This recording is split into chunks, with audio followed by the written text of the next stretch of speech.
I see the comments. We're not late. We're on time, as we always are when we do this show. So we couldn't do Wednesday night for vintage. I was not feeling well, so we're doing the first part of the show as Vikings vintage, and then after that, it's going to be a regular Friday night show. So we do have something to talk about for Vikings vintage, by the way. It took long enough, but something happened that we need to talk about. So, what the heck is this? Never stop. All right, there you go.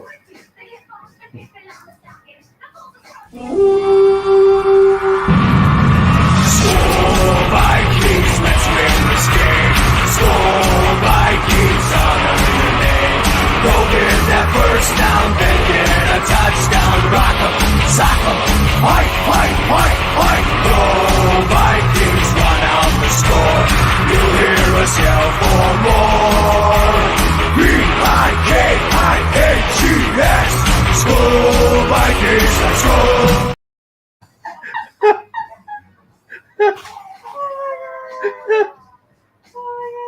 Oh my god.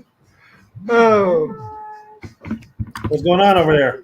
We watched the Burger King McDonald's rap battle when the Wendy's girl came in at the end. Oh, you just now watched it. She's just like the Twitter. I don't know if you've ever seen Wendy's Twitter, but Wendy's Twitter roast everybody. Oh man. Oh, So this is something came out for the vintage. It's about goddamn time. It's about time they finally put an older player in the Ring of Honor after all those years of doing kind of like modern players. Yeah. So what do you remember most about Bobby Bryant? Most of all, dependable cornerback. Wasn't the biggest guy in the world. He was probably the heaviest he weighed. He was real skinny. Probably weighed about 180. He was a member of all 4 Super Bowl teams, but he only played in 2 Super Bowls. Injuries kept him out of the Kansas City Super Bowl and the Pittsburgh Super Bowl. But very, very good corner. Very good corner. He's second in team history of 51 interceptions. Paul Krause has 53. And he played one more year than Paul did. Matter of fact, he had his last year in the NFL. Bobby had, I believe, 5 or 6 interceptions in 1980. But dependable. Everybody, he made the big play. He had the interception return in the championship game against the Cowboys. He had the blocked field goal return for a touchdown against the Rams. He returned punts for the team for a few years. He was a kick returner. Just all around one of the Viking greats. Why it took so long for the front office and for the Vikings to acknowledge him and put him in the Ring of Honor is beyond me. But congratulations, is much deserving. And now they need to put some of the other older guys in there also. But we'll see how they do it. But yeah, you couldn't go wrong with this one. Congratulations to Bobby. Yeah, it was about time. So this is him finding out.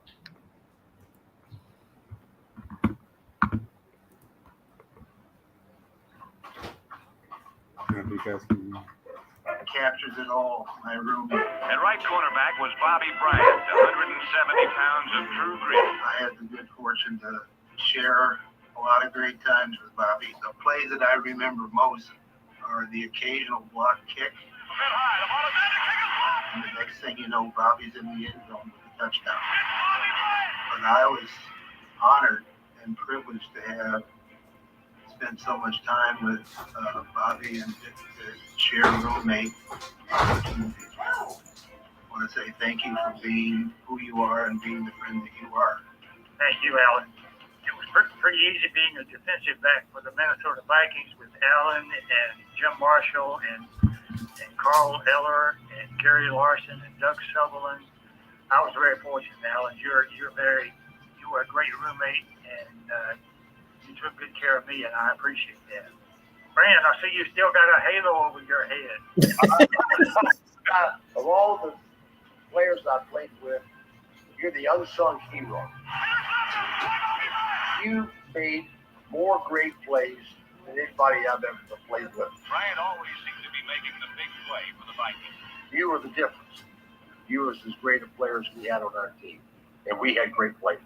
Bobby, we would like to invite you to be in the Ring of Honor together with your old teammates. It's an honor to have you in the Ring of Honor. Well, thank you, Ziggy. It's an honor to be there too. I've never imagined that I was good enough to be in that, because that's an elite group. But that is a great honor. That's great.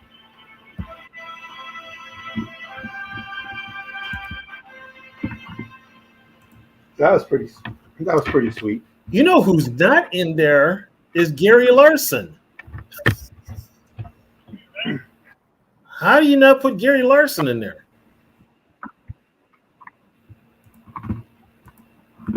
You know, Yeah.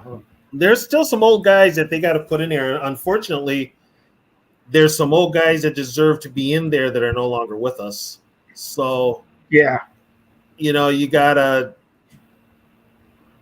you know, it would have been nice if they had been here to see it. But, you know, once again, congratulations, Bobby. You got to get the old guys in there first before you get the young guys.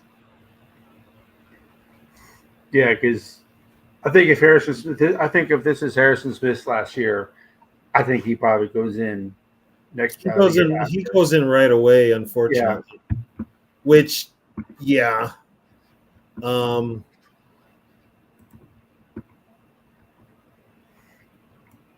Yeah, that's, I mean, that from that 76 championship game, the biggest highlight I remember was his return of the blocked field goal for a touchdown. You know, but yeah, he was what, 15 years with the Vikings? Yeah, I think he played his whole career, didn't he? He retired in preseason of 81. He played in like one or two preseason games, and then he decided to hang it up. So, but yeah.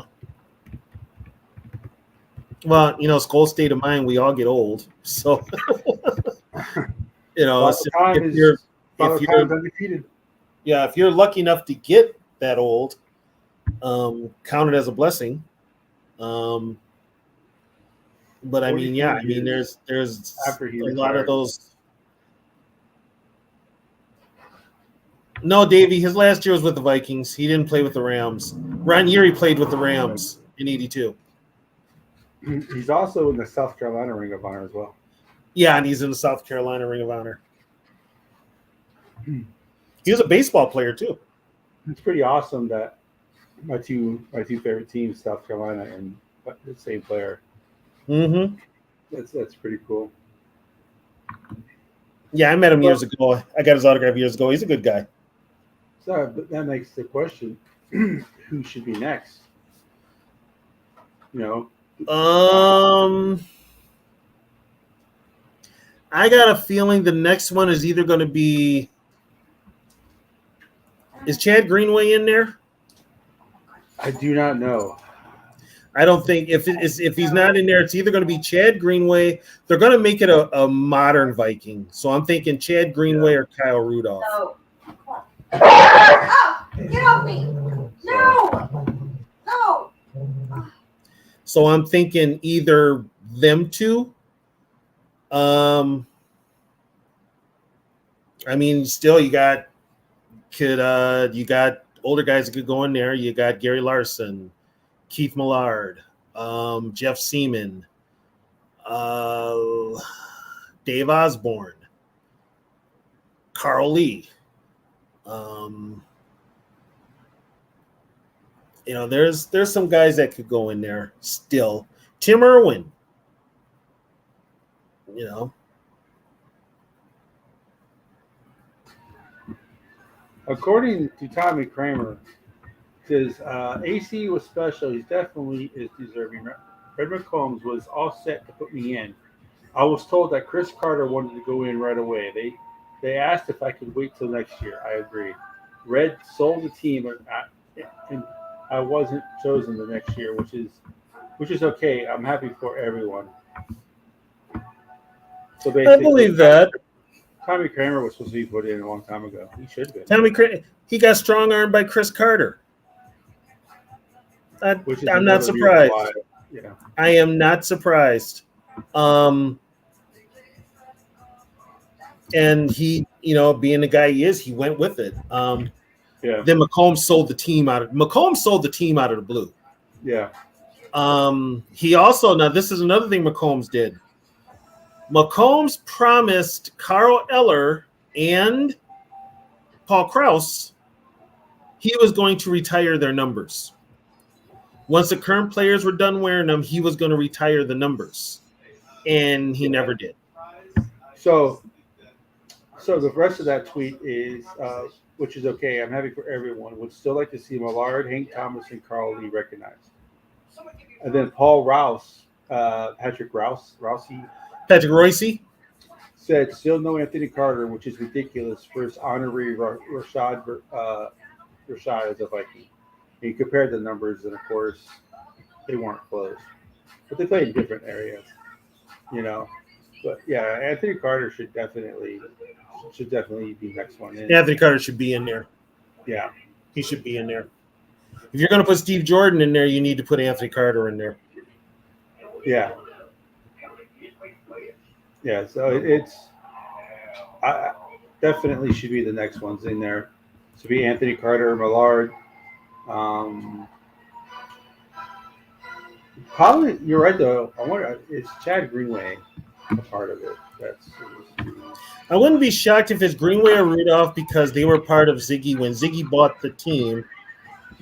Matter of fact, I think Ziggy's first draft choice was Chad. So, yeah, wouldn't surprise me.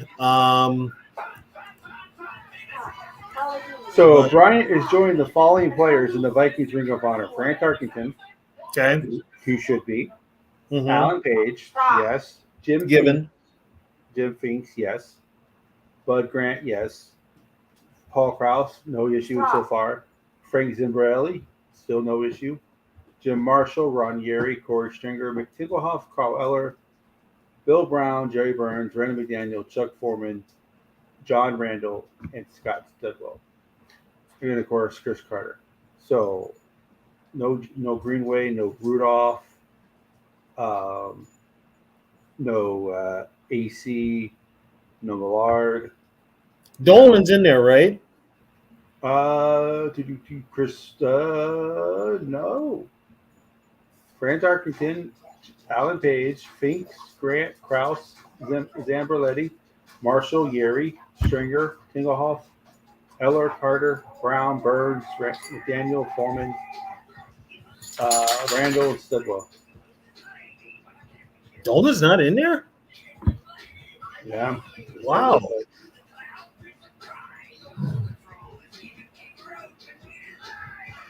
Yeah.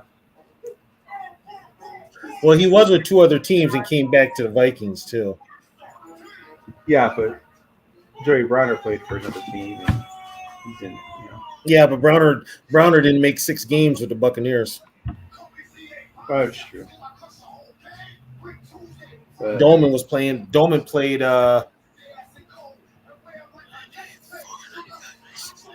he played 5 years away from the Vikings. He was still a Pro Bowler. That's the whole thing. Yeah. Yeah, Randy Moss is in there too. He's in the Ring of Honor. So yeah, I mean, there should be. So Chad Greenway. So this is when Jared Allen got introduced. Jared Allen's in there now. Yeah, I think that was just a partial list. But Jared Allen is in there. He was 20. He was last year. Yeah. And then the Viking age did honorable mention Dennis Ryan, the equipment manager from 79 to 2023. Mm. You know, that makes sense. Yeah. Um, Chad Greenway is the first one, 06 to 16. I can see Chad Greenway. Anthony Carter should be. Anthony Carter's got to be. He's got to be the next one. I mean, I can't see why he wouldn't have him not be the next one. You know. And then they have Robert Smith as third. I don't think, even though I like Robert Smith, there's no way that he should be the third. He should be third on this list to be in the Ring of Honor. Robert. I'll put Dave Osborne in there before I put Robert in there. Right. You know. Stop it. So I definitely wouldn't. I definitely wouldn't put him in there. Yeah, I mean, I still don't understand how the hell you've got 3/4 of the Purple People Eaters in there and you leave out Gary Larson. How do you leave out Gary Larson? Well, because Gary Larson was replaced. You know, he didn't play as long. Gary Larson played 10 years. But he's always the guy that no one remembers. Him and Sutherland are always the guy that no one remembers. Well, because they were overshadowed. But I mean, if you have the team, if you own the team and you know that team's history, you know how important he was to that team. And they were called the Purple People Eaters. They were a 4-man front, not a 3-man front. They were a 4-man front. So you need to honor Gary Larson. I am going to the official team site to see who's actually in the Ring of Honor, because that list didn't have Randy Moss, and we know he's in it.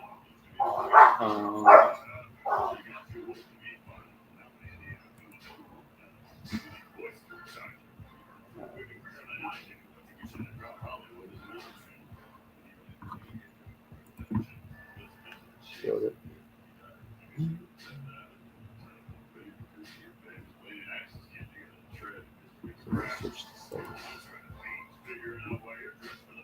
Oh my God, Davey, you done went old school. Oh my God. Doug Davis and Bookie Bolin. Hell, Bookie Bolin didn't. So Jared Allen. With us. So Jared Allen. Okay. Matt Blair. Okay. Bill Brown. Okay. Joey Browner. Mm-hmm. Jerry Burns.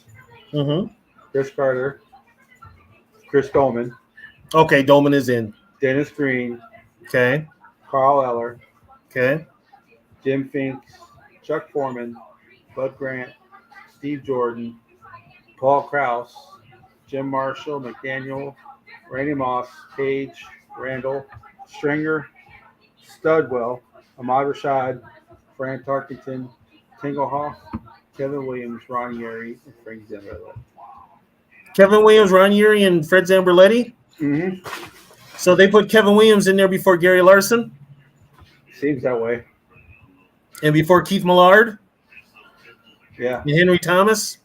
I can see him going in before Henry Thomas and Keith Millard, but Gary Larson was on, 3 of the 4 Super Bowl teams? 3 Super Bowl teams. Yeah. So was Doug Sutherland. So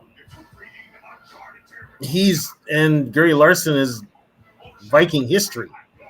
Yeah. He's the white guy no one remembers from the defensive line. Yeah, you remember everybody except a white guy. Go figure. Yeah. You know. And here's the thing with Gary. Gary also was a backup to the Fearsome Foursome before he came to Minnesota. He backed up Merlin Olsen with the Rams. Yeah. JJ, shut up. So, I mean, they do have a lot of players in the Ring of Honor. They have a lot, but it's kind of a... But Anthony Carter.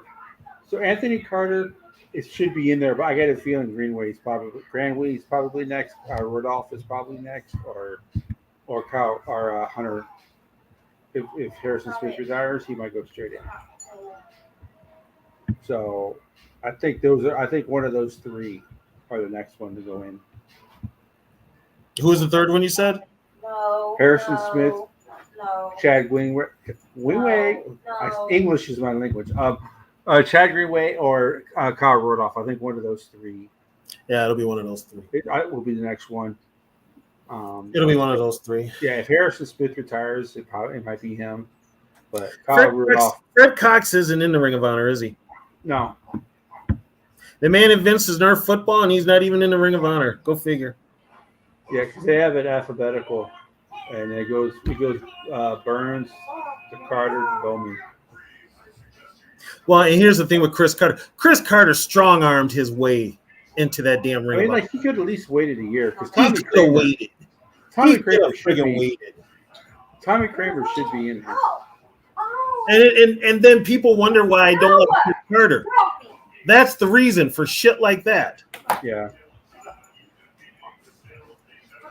I think I see the Sammy White. Anthony Carter has got to be the one. He's got to be. Like I said, I think it's going to be one of those three that goes in next, and then they do one a year. Wait a minute, Sammy White's not in? No, let me see. They're alphabetical, so it goes Fingerhoff to Williams. Sammy White was up here last year a lot. Davey, Steve Jordan's in. Yeah, Jordan's in. I thought for sure Sammy was in. Sammy needs to be in there also. Yeah, Sammy needs to be in there also. Yeah. I mean, if you're going to put players in there that really help this franchise and put this franchise on the map, I mean, there's players that, I mean, with AC was like that deep threat in the 80s. He was like that superstar wide receiver for the team in the 80s. He still has a record for receiving yards in a playoff game. Yeah. Sammy White, I mean, the whole world saw him take that hit in the Super Bowl. They still show that hit in the Super Bowl. Yeah.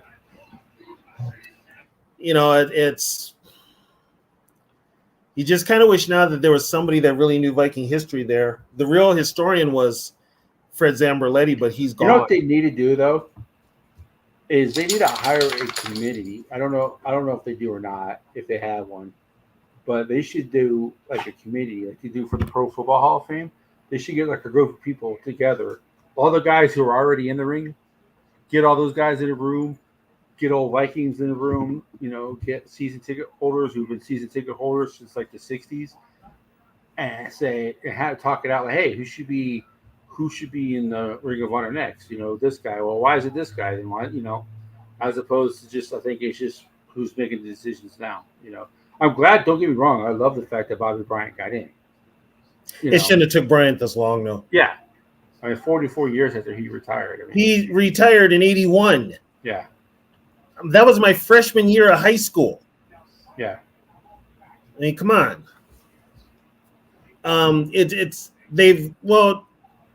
Here's a problem with a lot of your franchises, sports in particular.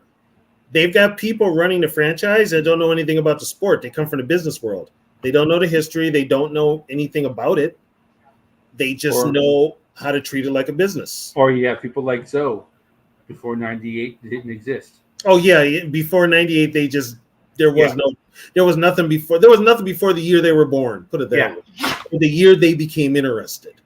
So it's, you know, you kind of got to deal with that. I mean, face it, I'm an old timer because I remember this shit. I remember those players. I remember that time. So I'm an old timer. So my two favorite players are already in. So Browner and Moss. So after that, it's all gravy. But there's definitely guys who deserve. You could even say Matt. What about some people will say Matt Burke. I don't know if I agree with that, but some people would say Matt Burke. But I definitely the one of the reasons they say Matt Burke is because Matt Burke is from the Twin Cities. Yeah, I definitely think. Well, first of all, Jared Allen deserved to be in. He wasn't here very long, but when he was here, he produced. So I don't have an issue. I don't have an issue with him being the one last year.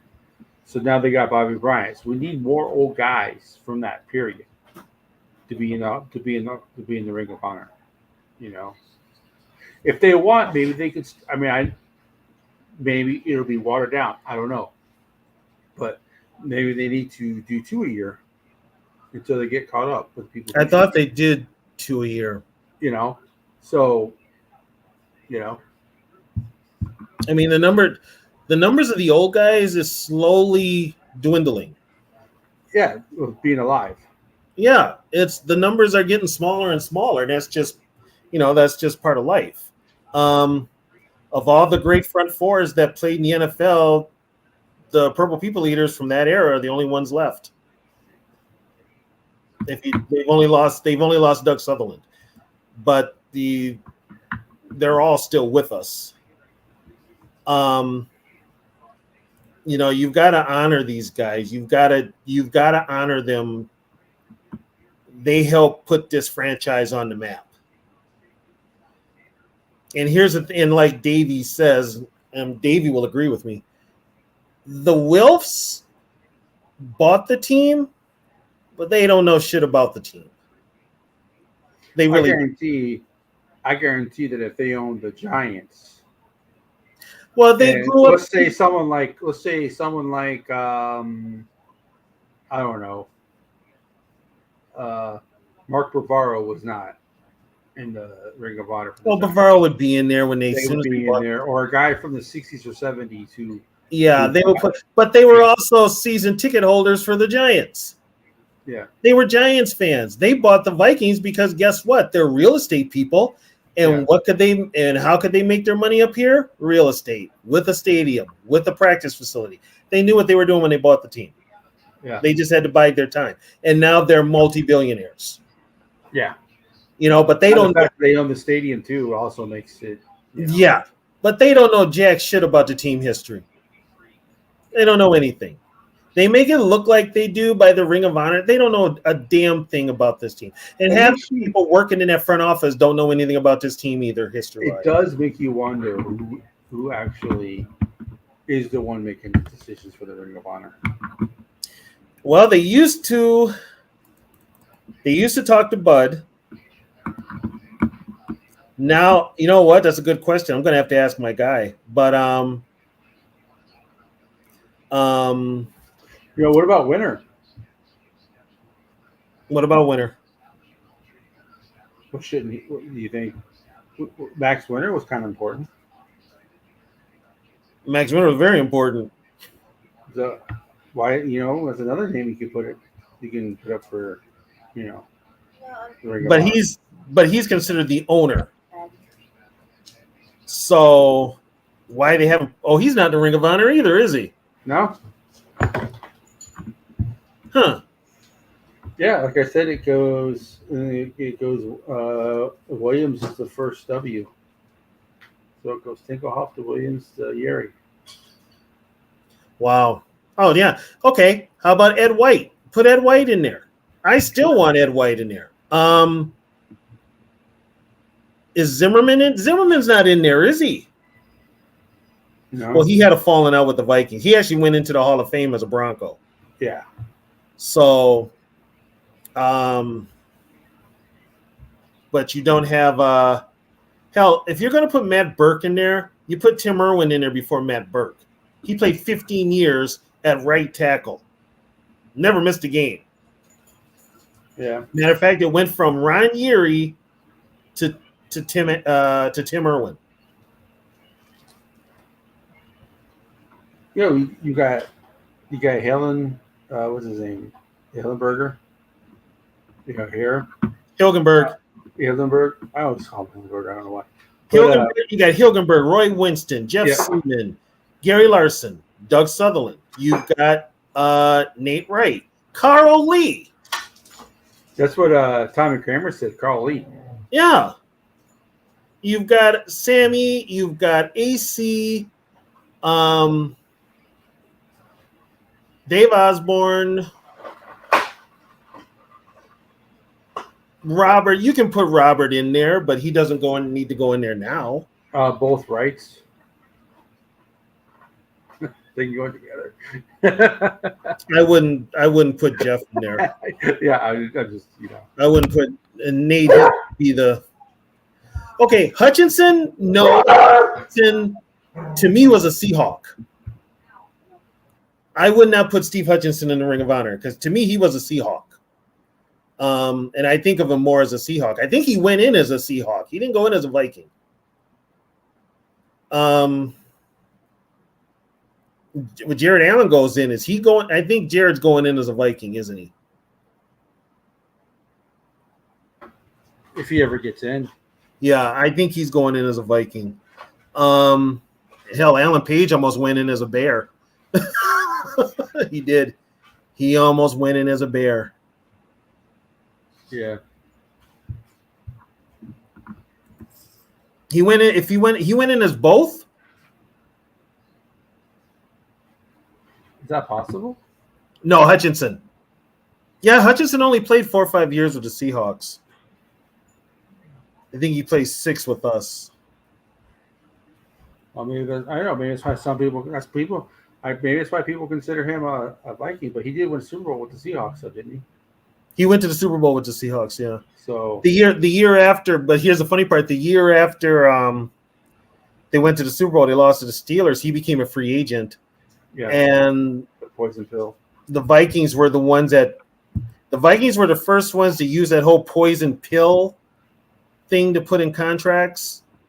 They used it with him. So, yeah, but I mean, here's the thing, and a lot of these guys are gone. Where's Grady Alderman? He was an original Viking. Well, Mason. Tommy Mason. Where's Jerry Reichow? Worked for the Vikings. He stayed with the Vikings even after his playing days. Yeah. As did Paul Flatley. Flatley went to Atlanta and came back, and he was doing radio work for the Vikings. So he was still around the franchise. It's just with the current administration, they don't know anything past 98, and they need to be somebody needs to bring it up to them.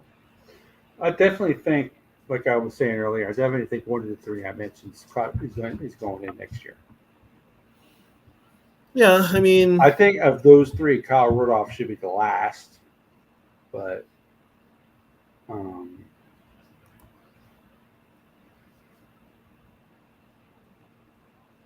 that is the way they do it. Yeah, Davey Paul Dixon was a fifth member.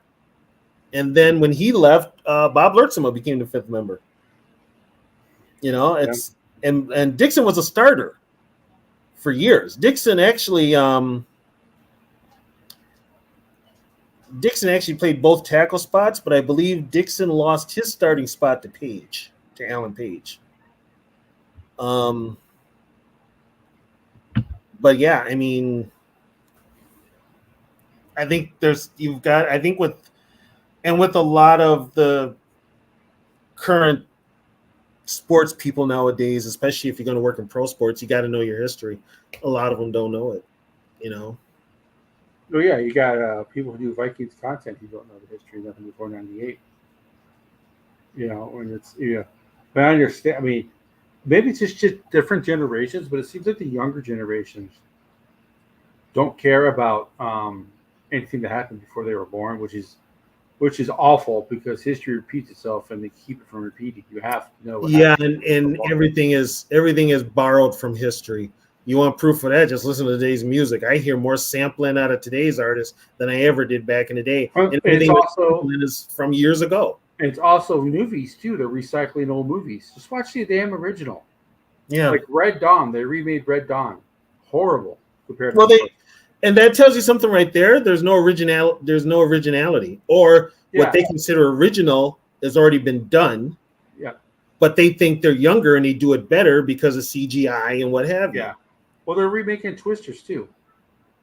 Oh yeah, I saw that. At least they remade Top Gun, but that was more of a sequel than a fresh one, and it did have a lot of the same characters from the first one in it. So that one was okay. I don't mind that. The Beetlejuice 2 is coming out. I saw that. And then the new Red Dead Deadpool movie's coming out next week. So there are some original stuff out there, but I just think it's like I understand you need to. I understand that you need to embrace the future and enjoy the now, but you can't forget about the past. You can't like these young guys who, yeah, they have heartbreak, but yeah, what? I mean, The whole thing with now is, and I could be just out in left field with this. Now feels really generic. Really generic. There's nothing that makes me, oh my God, this is the future. I look at what I'm seeing now in movies and everything else, and I'm just like, my God, they're just like everybody else. There's not an original thought coming out of Hollywood. Here, you know what though? There's not an original thought in sports. They just think the more points you put up, the more people will watch it. And that's not true. That is not true. I don't want my football games to look like basketball games with points. I just don't. I want football. I want football to have its own niche. Yeah. Like it did back in the day. You had the casual fans of football back in our day. You did. You really did. But with now, it's kind of like everything is about the dollar. Everything is about marketing to a demographic.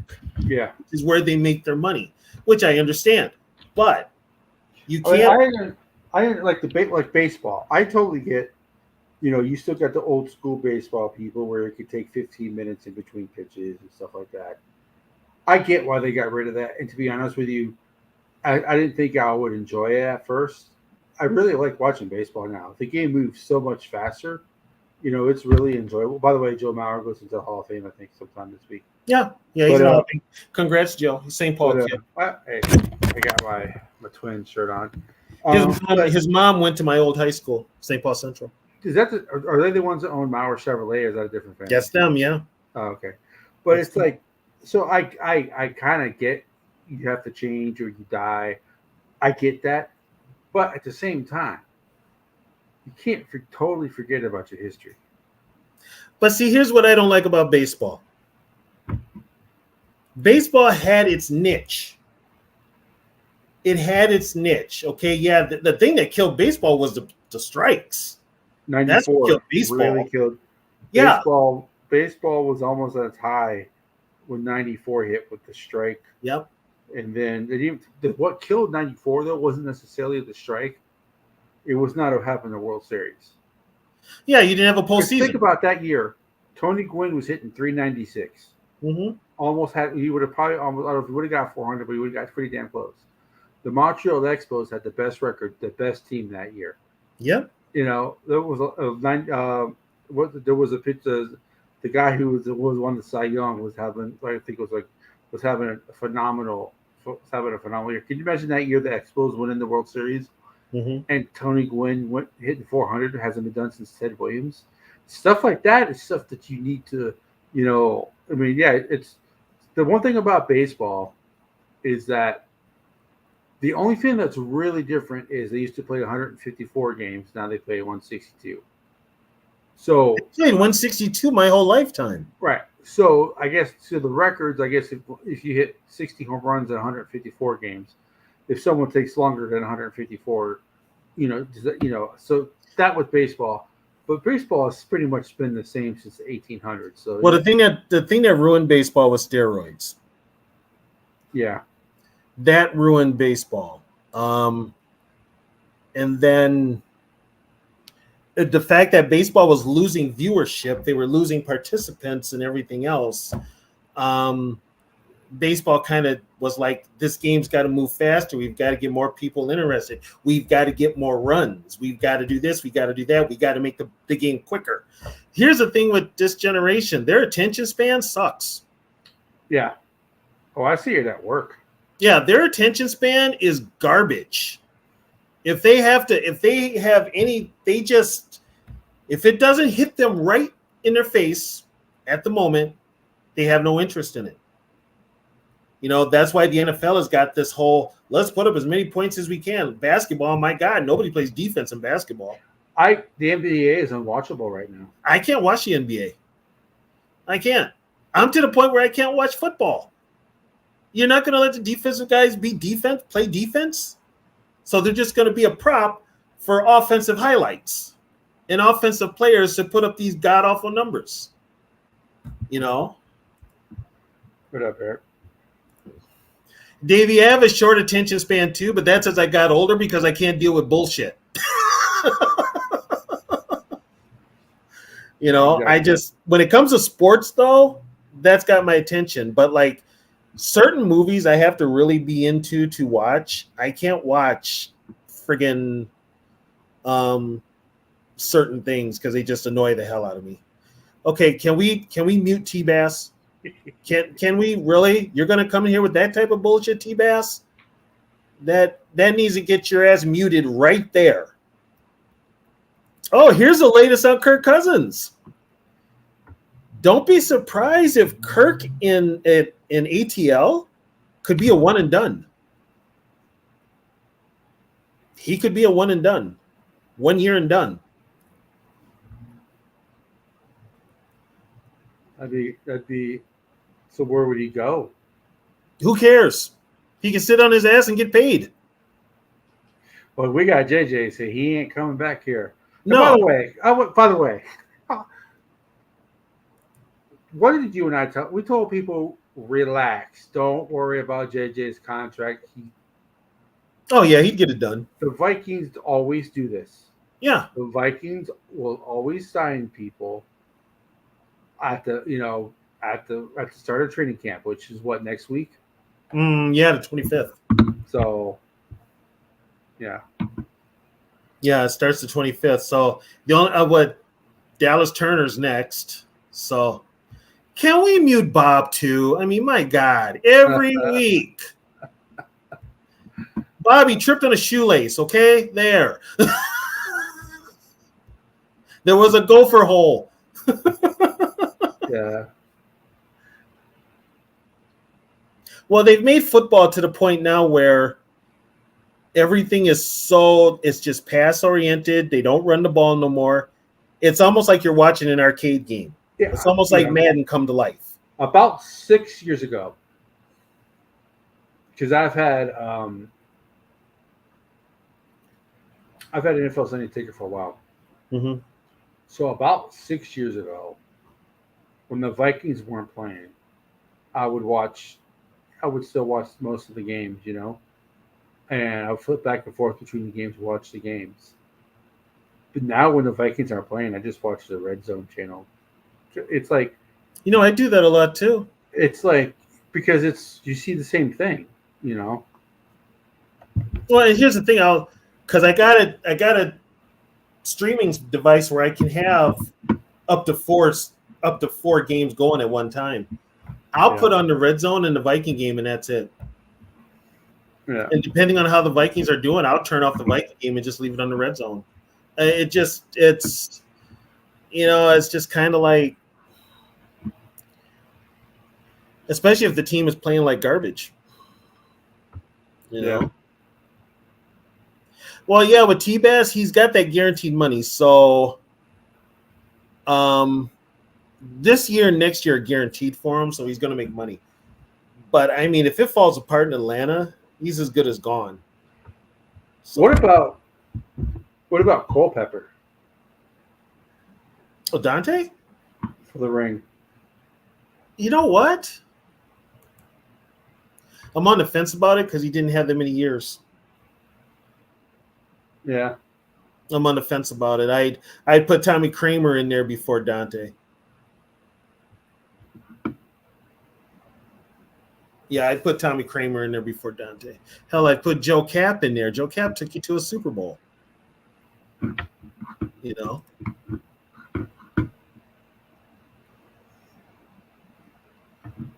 But, I mean, it's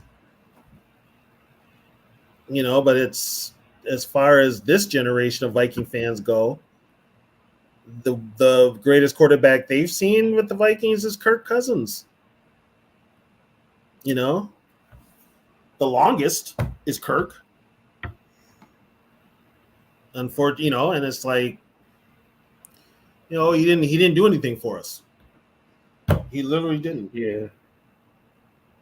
That was, like I said, going back to that, you can't blame them for signing. He was the best free agent quarterback at the time. So you can't really, and at the time they thought he was the missing piece. So you could say, but the re-signings is where you can criticize them. I can blame them for giving him guaranteed money. Yeah. And here's another thing too. These people are supposed to know football, right? What in your right mind made you think that Kirk Cousins was going to put you over that hump? Yeah. What did you see in him? His play-wise, just controlling the team, his leadership ability. What did you see that made you think he was going to take you to the Super Bowl? Your team, who said it? Spielman said it. This team was a quarterback away from a Super Bowl. Just not that quarterback. Not that quarterback. Hell, you were better off, if that's the case, you're better off running it back with Case Keenum. He was already a teammate. That locker room and that locker room chemistry has a lot to do with it. A lot to do with the team. And Kirk comes in and shit falls apart. He just did. And plus, NFL players talk. NFL players know each other. There was a lot of talk when, who was it that said Kirk was ass? That was Everson, right? Yeah. He said Kirk Cousins was ass. Guess what? He wasn't lying. Everson got in trouble for saying the quiet part out loud. The only team that propped Kirk Cousins up to be this great elite quarterback were the Minnesota Vikings, because they kept paying him, and they kept making the narrative that the only way we can win is with Kirk Cousins at quarterback. Well, that's why he's saying originally you can't kill them, like you said, maybe for the guaranteed contract, but other than that.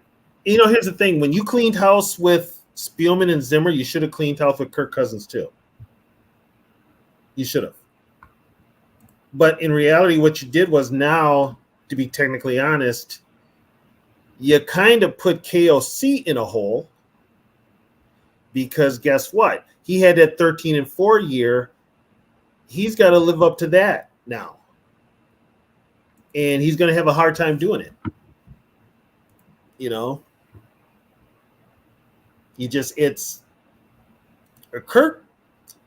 Kirk set us back in more ways than one. But like I've said before, he's no longer my problem. Kind of. No, he's not my problem. Oh, you mean Trisha? Yeah. Oh, yeah, well, yeah.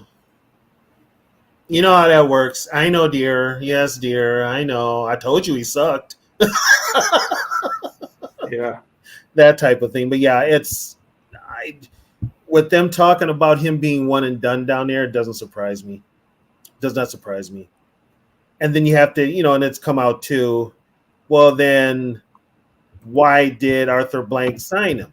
And I'm like, because Arthur Blank is under the same delusion as the Vikings were, that he's going to take them to a Super Bowl. So, Raheem Morris knows better. Raheem is like, I'm not tying my future to this guy. I'm not. It's whoever's better. I think their writing was on the wall when they drafted Penix. Well, and like a lot of the Atlanta fans were like, why did you draft Penix when you just signed Kirk Cousins? And it's like, it's very simple. Kirk Cousins is coming off an injury, and he's 30-some-odd years old. Who knows if he's even got anything left, And Penix is older, too. Penix is what, 26, 27?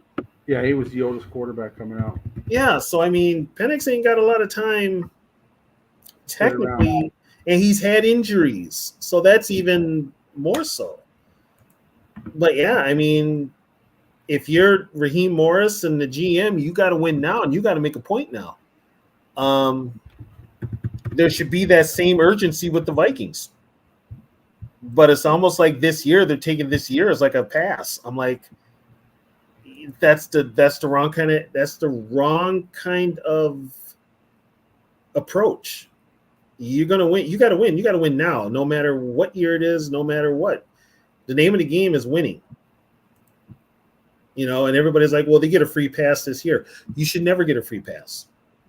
Doesn't matter who you are. You're in this thing to win, and you need to win now. And only thing that does by putting it off, giving this team a grace period for this year, it makes 2022 look like what it is, a joke. Because that year, if the ball doesn't bounce our way, we could very well have been 4-13. We got the bounces, we got the late comebacks, things worked our way. So we were 13-4. But when you set the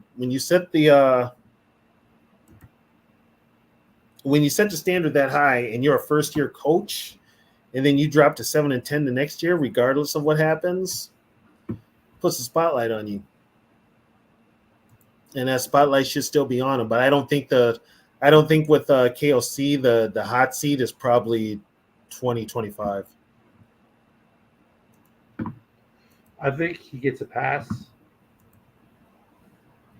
because of all the injuries and everything that happened. I think he gets a pass this year for not having a good. He didn't have a good season. But here's the thing, though: everybody else in the division got better.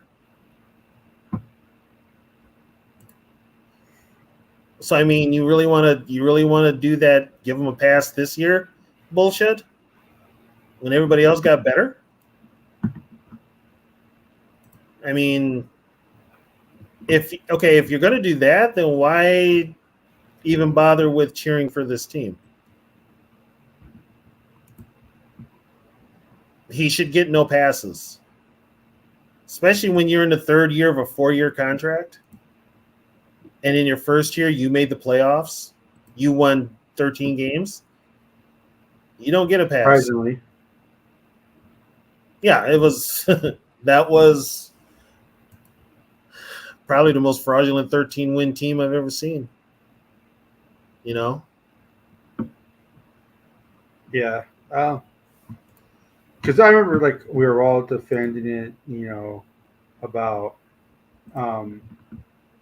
fraudulent and, well, they had 13 wins. You are who your record says you are, and all that.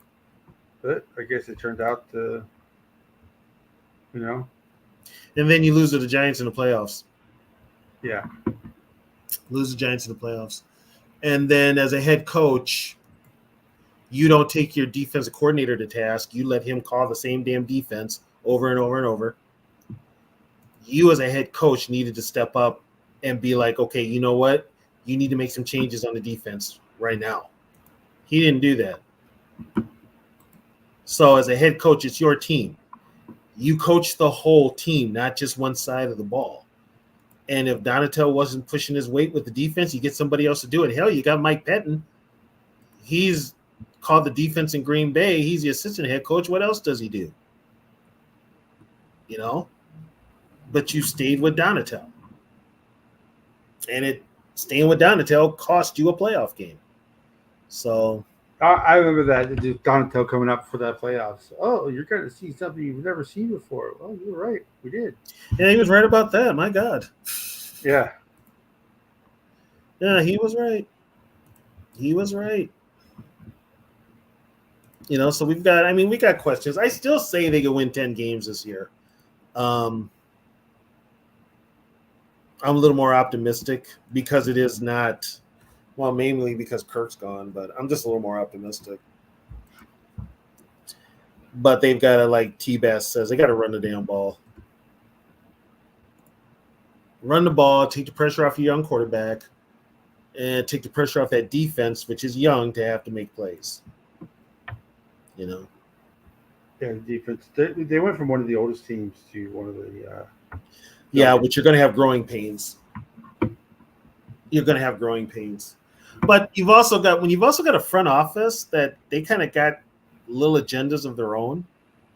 I mean, the fact that they won 13 games in 2022, that was basically the front office thumbing their nose at Spielman and Zimmer, saying, "Guess what? We could win without you guys." You know, and that was when Mark Wilf started talking about that whole competitive rebuild BS. You know, it worked 1 year. Didn't work the next year, but it worked 1 year. So for 1 year, they got to blame Zimmer and Slick Rick.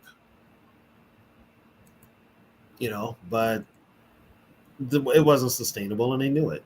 They should, and if they didn't know it, they should have knew it. So we'll see what happens this year. But training camp starts next week, so in earnest, they're going to start gearing up for it. So when do you think Dallas Turner signs his contract? I thought JJ was the only one who wasn't signed. Turner hasn't signed his either. Yeah, Turner hasn't signed his. He'll probably sign before. I bet he signs either Monday or Tuesday. Yep. Yeah, I mean, I could see that. And here's the thing: JJ's in town. He hasn't. I don't think JJ's left Minnesota. He's been in town, so you know, So you unless he signed a contract, he couldn't participate in training camp drills or anything like that. So you have to sign up for premium. The broadcast on premium now. Huh? So you have to go. It says up to. So in order for this show to go on Twitter, we have to upgrade to premium. Oh, for our show? For the broadcast with StreamYard to go on X, you have to upgrade to premium. Right. But I thought I already had premium. Didn't they jack up the price on StreamYard? Yeah, you can only do 3 channels now. Wow.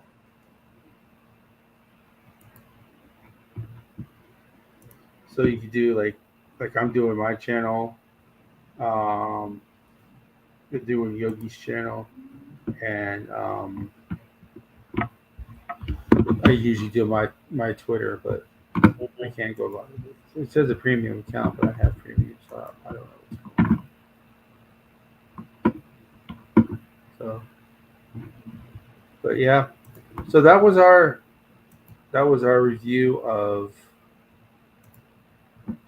Bryant joining the Ring of Honor discussion. So now turn it into the regular Friday. Just talk about anything. The regular Friday of talk about anything you want. Whatever's on your mind.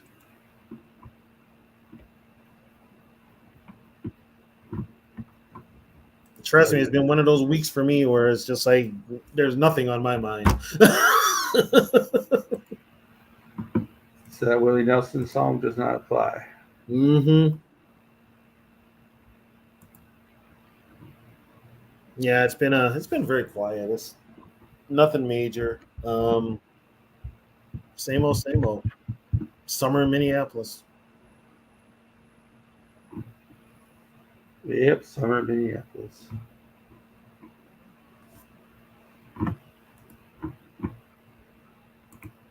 The everybody's biggest enemy.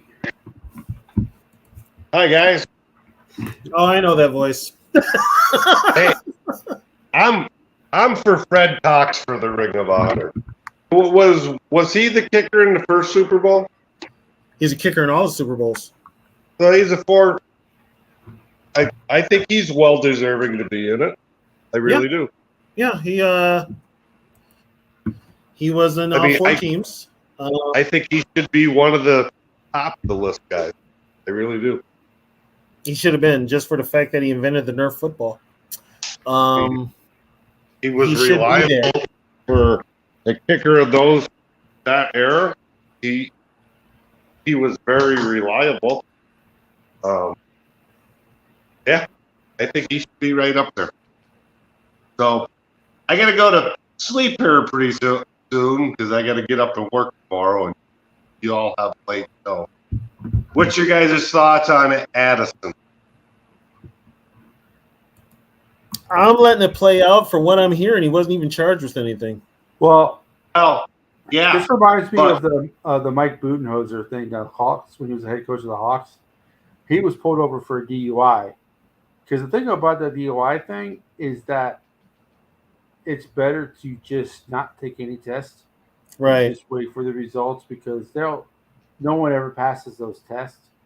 So basically what you do is you wait for like the blood work and all that to come in to see if you really were under the influence or anything like that. So I'm going to wait for that to come out. You don't have to do any of that. No. No, well, you don't have to. Too. He was there for 2 hours. He was never formally charged. So, yeah. This is from a state trooper that told me this years ago. You do not have to submit to a test unless it's an accident. Okay? If it's involved in an accident, they can probably get like a warrant from a judge to draw blood.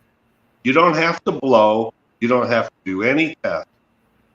What they tell you is if you refuse the test, you're automatically charged with a DUI or something. Well, yeah, you can't. If you refuse to take the test, you can't drive. You lose your license, and yes. But if you have the money, which most NFL players do, lawyers can get you out of a DUI and stuff 100% of the time because there's no evidence. It always gets pleaded down. here's the thing. This might get thrown out because there's not even a charge. Well, so first thing I'm hearing now, he gets caught last year, 140 in a 55, and I guess that got pleaded down to a minor offense. That's like bad reckless driving. So he doesn't learn then. I don't care if he gets out of this or not. Something smells rotten in Denmark when a dude falls asleep in a turn lane. He's fucked up on something. Okay? Red flag there. Is this guy gonna keep on? I just think he's gonna be problem down the road. Everybody's like, oh, give him a break. He's 22. You know, Chris Carter, Chris Carter. I said, you know what it took for Chris Carter to change his life around? Buddy Ryan to say, you need to change your life around, but it's not going to be here. We're cutting your ass. Will the Vikings ever do that? No. But No, here's the thing. I'm not going to move on from him because until I get all the information, I'm not going to say anything about it. But right now, he's 22. And he's made some fucked up decisions. He's young. It comes with the territory. It's going to happen. Guess what? For all of them, when you put a kid that young and you give him $1 million, think about it. $1 million for a 21-year-old kid to play a sport that ain't a kid sport, basically. He's getting paid to play a game that I loved and I wanted to get played at. So, but he's making boo cash. Yeah, he's gonna make some mistakes with it, but I'm not gonna crucify him. What's gonna make him learn? He gets out of all this. He's just I think so. For me, red flag number one. Great coach. I can't wait to get to work. I'm excited to be a Viking. No, let's get fucking paid, he says. That's all about me. Then this driving 140 and 55, I don't know about you. I never bought this fucking dog excuse. Okay. Has anybody in defense of football players everywhere, you're expendable. Okay? Yeah. You sign a big contract. These NFL teams, these pro teams are going to make money over you long after you're gone. So if you're a player, you get that money right now. That I don't hold against you. I don't hold that against any player. It's not even. I would rather hear a player say, "Can't wait to get to work, coach," or excited This is to a be a different fighter. era. I've never ever heard a guy say that before. Amy, You're not going to hear that anymore. That era is gone. That era I went heard it this a year. long time ago. I heard it this year in drafts when they It's called. kind of it's Can't kind wait of to like get to that. work, coach. It's not just NFL players. NFL players just make more money, but any job you have, Yeah. there is no unless you own the company or or I've never ever you heard would in any you should sport. never ever. I'm not saying don't work hard. I'm not saying like when you show up, don't work hard. But I am not going to do anything extra for that company. Why? Because they can just call you and say, "Hey, you know what? Thank you, but goodbye." So why? Fine. Well, so why should I mean? I know it's different. It's it's football. It's different, but we can sit here and say, well, when I was 22, I never made a decision like that. I was smarter than that. People mature later. And how many of us in the chat or on screen right now had $1 million when we were 22 years old? No, I get that, but So I don't expect these kids to be perfect. How come every rookie in the league ain't getting in fucking trouble then? Everyone. Because they're all young, they're all millionaires. There's a lot of rookies getting in trouble. There's a lot of places where they don't tell you that they got in trouble. There's a lot where they don't tell you. The reason you hear about Jordan Addison up here, it's because this is the Twin Cities is slow news. There really isn't nothing happening. Yeah. And you were talking Minnesota about Vikings are bigger. The Minnesota Vikings are the biggest headline here in Minnesota, whether it be positive or negative. You were talking about Everson Griffin talking about Kirk Cousins and stuff. What the players say and stuff. I guarantee a lot of these fucking players don't like Jordan Addison. Don't like who? Jordan Addison. I bet you behind the scenes, they're all talking about that little. No, they're not. Well, here's the thing. That's why. No, they're not. That's why I want to see what happens. Because people fall asleep when they're tired. The only problem I have, the one that is taking it the hardest. In the lane, they change. You guys are making an excuse for this guy.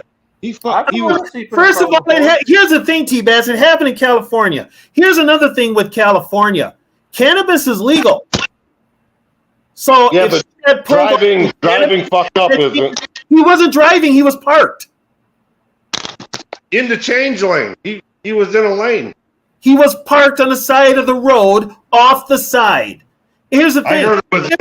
If it was serious, he would not have only been in the jail for 2 hours and let go, and they did not press any charges on him. That's where people need to fucking listen. They didn't press any charges on him.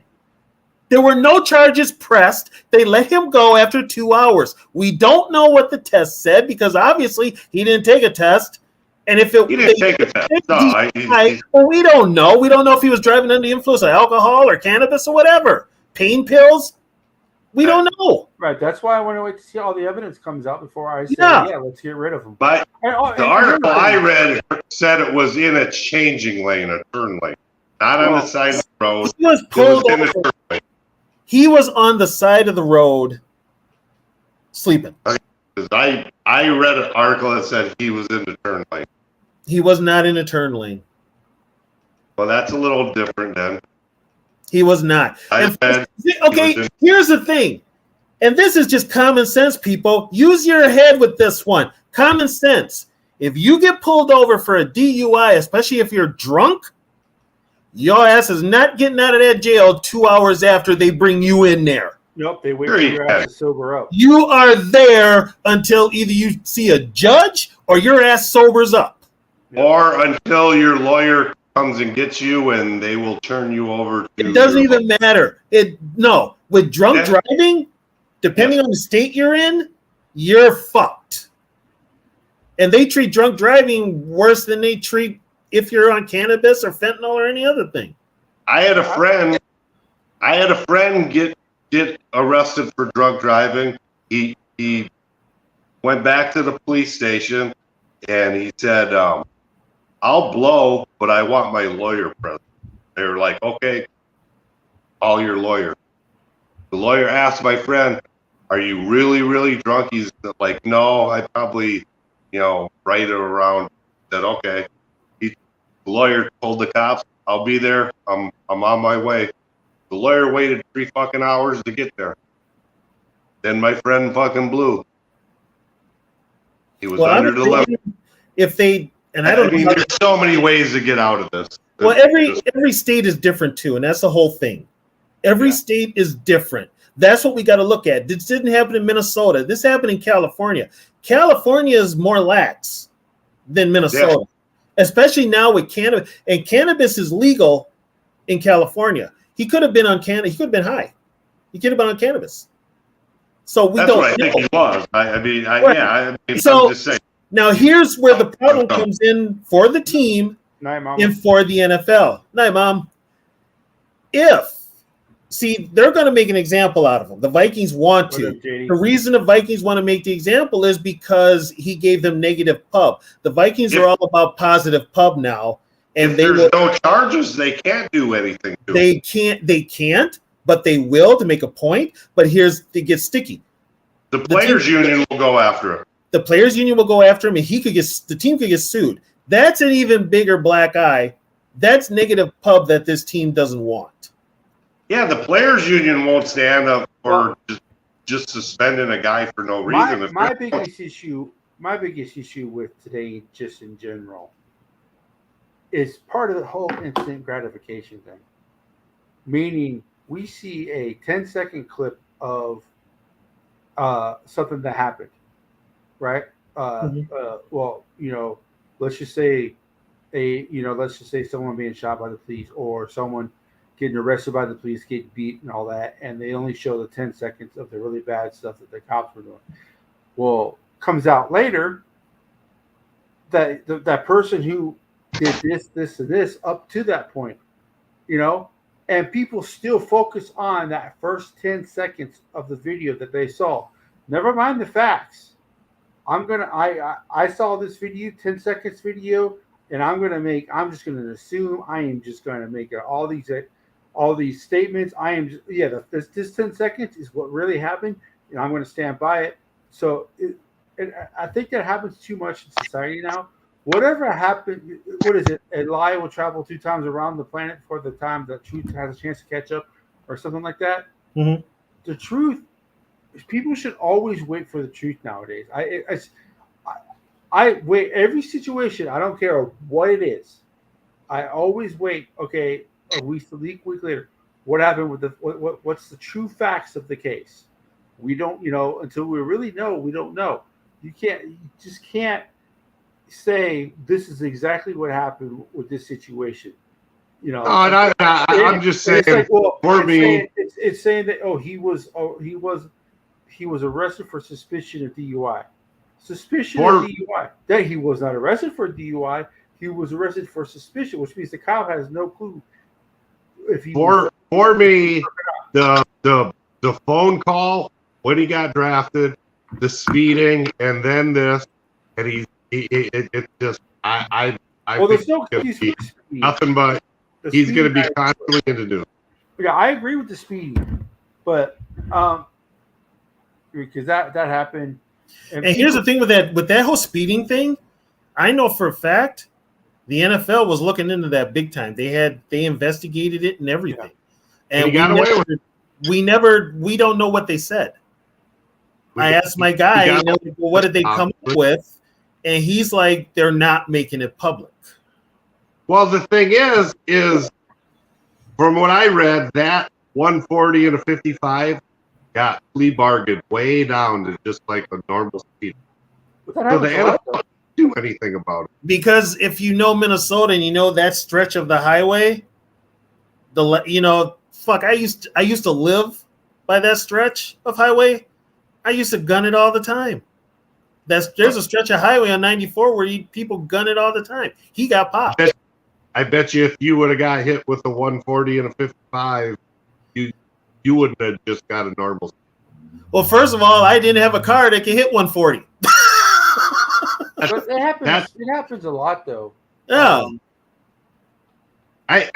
I'm just saying, while this guy is on the Vikings, then that's a bunch of red flags. Well, I know because Here's the thing, though. Okay, yeah, he's on the Vikings. Guess what? Not every damn player is a Boy Scout. You're gonna have players. Okay, guess what? Are you gonna get on JJ for having a father, for being the father of a baby he didn't want to claim? Are you gonna get on JJ for that? No, I'll buy him some rubber. Okay, but you're gonna let JJ pass for knocking up a chick and then saying the kid ain't his? I've been making fun of him about that for the last couple of months.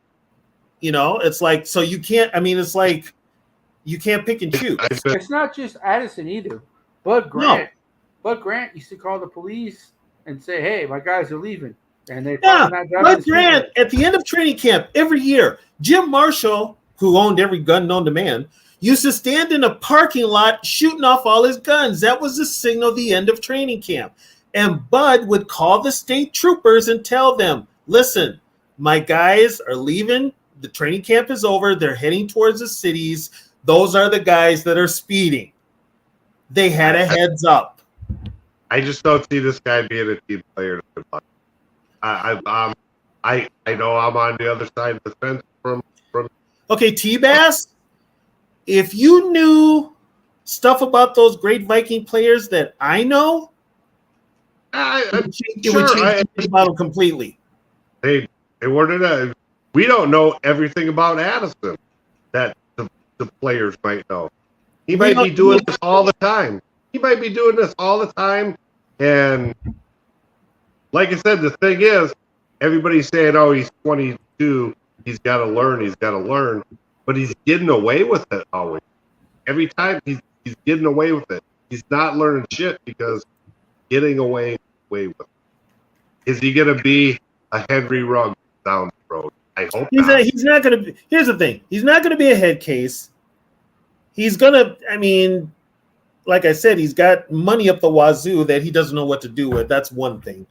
I mean, if you're finding little bitty shit to pick on with this kid, stop it, because guess what? You get rid of Addison, you ain't got no wide receiver core, buddy. I don't think he's going to get suspended because they got nothing on him.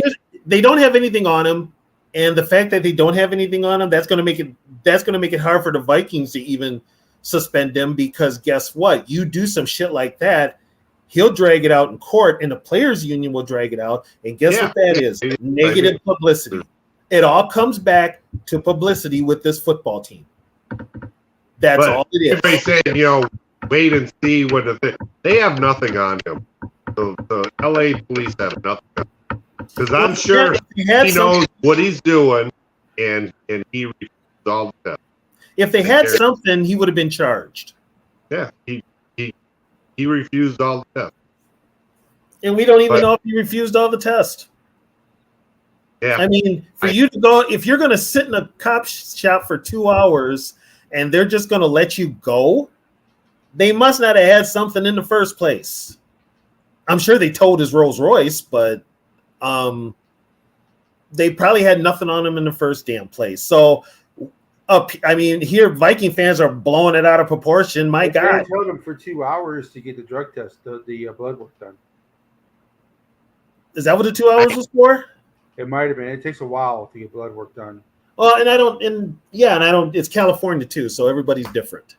Yeah. Yeah, I don't know. I'd like to hear somebody from California. Well, it's probably going to take a couple months to get the blood work. Yeah. Back. I thought you could totally refuse that. I'd never let the cops draw blood. I mean, my God, it's like if you're looking for a team of Boy Scouts, good luck. No, I'm not looking for a team of Boy Scouts, but like I said, you know what though, a lot of people. This all started for me with that phone call, and I didn't like the guy since I heard that phone. I know that's being silly, but that put the microscope for me on him. Let's get paid. Didn't float well. I didn't sit well. But that's me. I mean, that's me. I'm an old man. I don't like hearing shit like that. I'm the same age as you, T-Baz, and it don't bother me. Shit. I know what he's talking about when he says, let's get paid. Not only get paid, let's go out there and win a Super Bowl. Let's get that payday. I'd rather hear that. But You know, anyway, on a non-Viking thing, we talk about the Purple People Eater. And for me, when I think of the Purple People Eaters, I think of like maybe the Steel Curtain, equal with them. And, some people could say that Dallas State, I say it was a notch below. Fuck Dallas. I hate it. But I watched a Football Life today about that Rams Pearson foursome. yeah. Holy shit, was that a great front line that nobody ever talks about them, but when you got Merlin Olsen, Deacon Jones, and Rusty Rosie Greer and Lamar Lundy. Yeah. You know who was their coach, right? Who was their D-line coach, right? I don't know. I wasn't paying a whole lot of attention, but I started watching it. Was the D-line coach? The D-line coach for the Fearsome Foursome was Jack Patera. And I was like, holy crap, that line was just as good as anybody. And I was like, I wish I was old enough to see them guys play. The problem with the Rams was they had a problem on the problem was offense. Roman Gabriel, for as good as he was really inconsistent. And so the Rams, those years of the Fearsome Foursome, were actually basically a 500 team. Yeah, that ranks up there with any line. Yeah. Well, then Jack Patera coached the Fearsome Foursome, and then he came to Minnesota and coached the Purple People Eaters. So, and who backed up the Fearsome Foursome on the Vikings? Larson or something? Gary Larson, yeah. Yeah. Gary Larson. Matter of fact, Gary Larson was part of the trade for Jack Snow. When we drafted Jack Snow and then we traded him to LA, Gary Larson was part of that trade. But if you think I would rank that front four with the Steel Curtain. That was I put the Purple People Eaters first because they played together the longest. Yeah.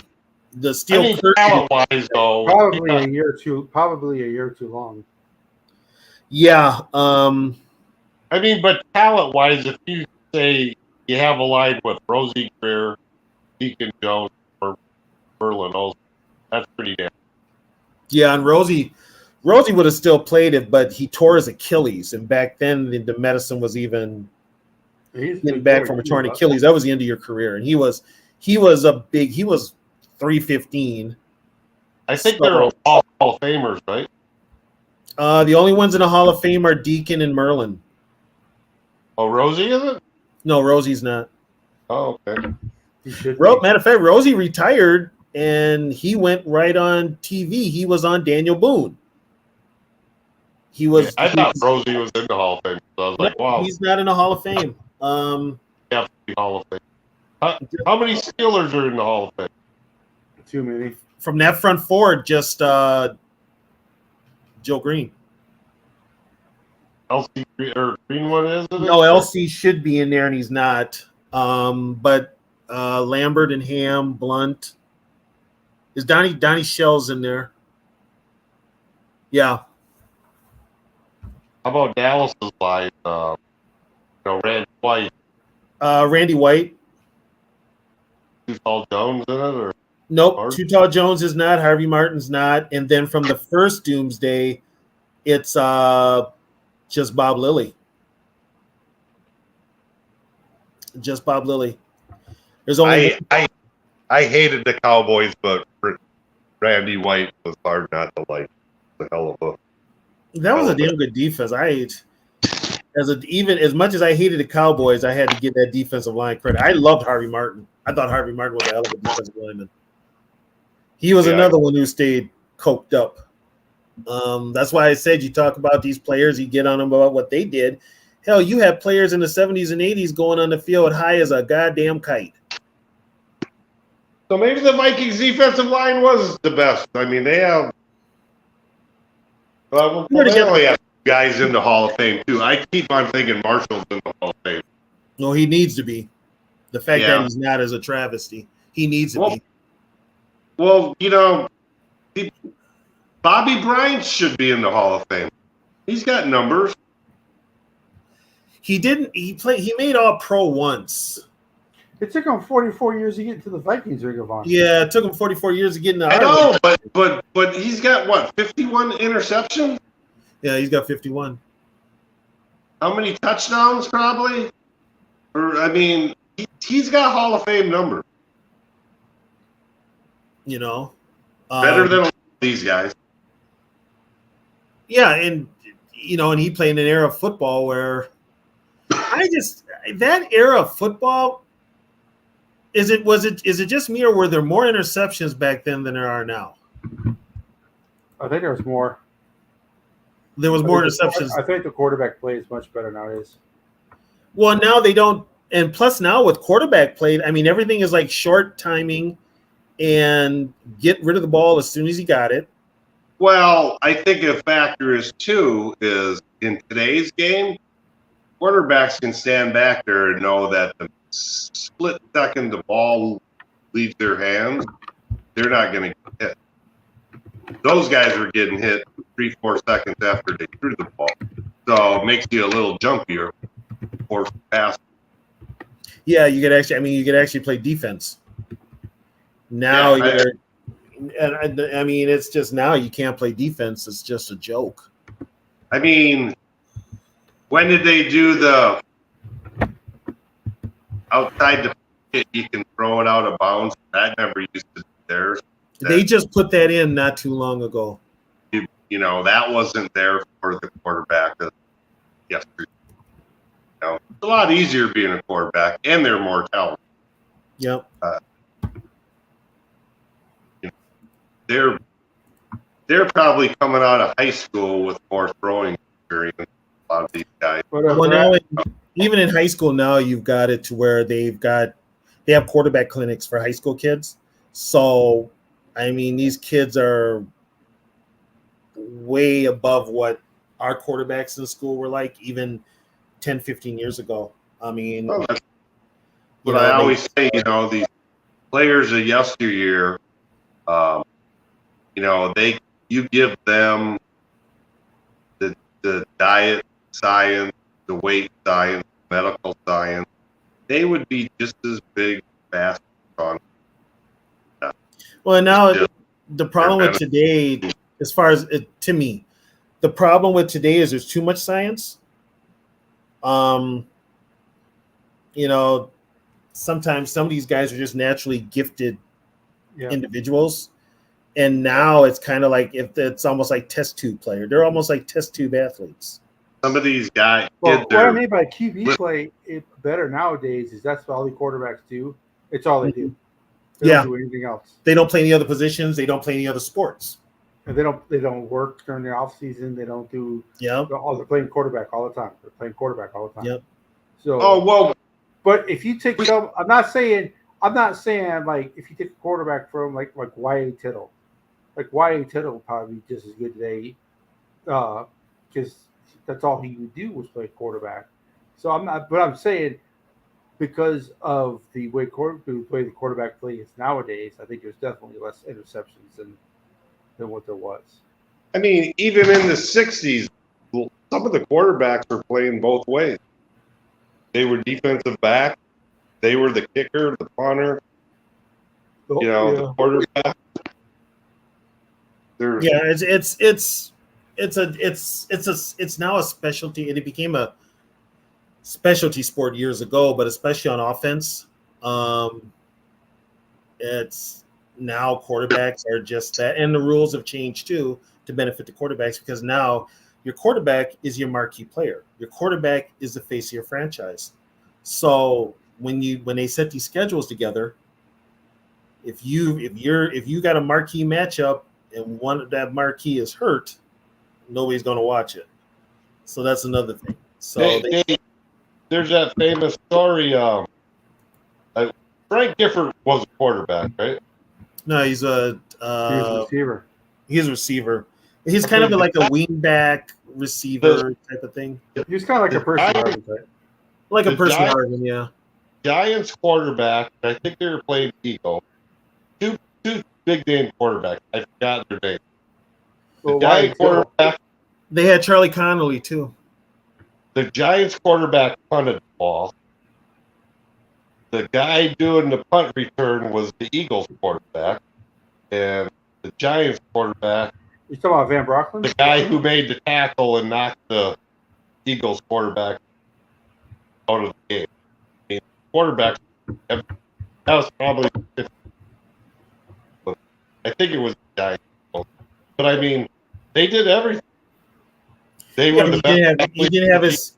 you didn't have as many players on a roster either. I mean, you had linemen that played both ways. Yeah. You had everybody played both ways. I mean, Bud Grant played defensive end and split end. And usually the punter played another position. And yeah, and the punter was usually either your running back or maybe a linebacker, and your place kicker, depending on who was the most accurate, could have been your starting offensive lineman. Yeah.